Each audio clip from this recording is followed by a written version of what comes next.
love what the study of the Aramaic reveals about "In my Father's house there are many mansions" in John 14. This conversation begins with Jesus and Peter talking about where he is going, and Peter asking why he can't also go. Going here is a word in the Aramaic that means a shift in the state of consciousness, a change in the mode of being. Peter's saying, you are my teacher, you are my rabbi, and if you're going to rise in your consciousness, I want to go too. And Jesus is saying, you can come, but not right now. Peter insists, saying he'll lay his life down for Jesus, and Jesus replies and says, before the cock crows, you'll deny me 3 times. This isn't a rebuke of Peter. This is just helping him understand that he's not ready yet to go into that dimension of love that Jesus is entering into. The dimension of love where he can overcome death with love.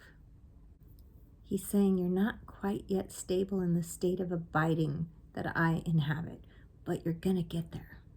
He starts by saying, let not your heart be troubled. He's telling them, don't worry about this. You're getting there. I'm showing you the way. He says, I go to prepare a place for you because in my Father's house there are many mansions. And this part I always thought Jesus was saying, I'm going to go to heaven and I'm preparing a place. But he's actually saying these mansions are not physical mansions. They are levels of consciousness. They are all of the levels of consciousness that we live in as humans, and they're all in God. He's saying, I'm going to pass through death in love, and then you'll have access to that same level of consciousness. In Semitic thought, what is lived fully becomes accessible to others. There are different qualities of existing in abiding. There are different qualities of life in this world. And Jesus came to show us the best way, the most loving way, the most God way. The word here in the Aramaic for mansions is a place, a state, a condition, a way of living. We see people living lives of all different ways of abiding. You can abide in worry. You can abide in fear.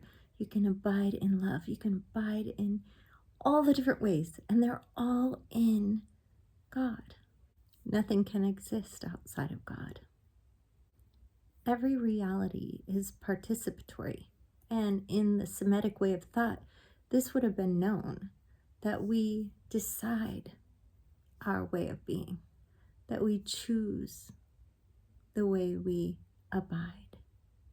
So when Jesus is saying, in my Father's house there are many mansions, he's reassuring them. He's saying, you're not in the wrong place. You're just not yet at the level of consciousness I have arrived at, that I'm abiding in. He's telling them that they are beloved and that they are honored just where they are.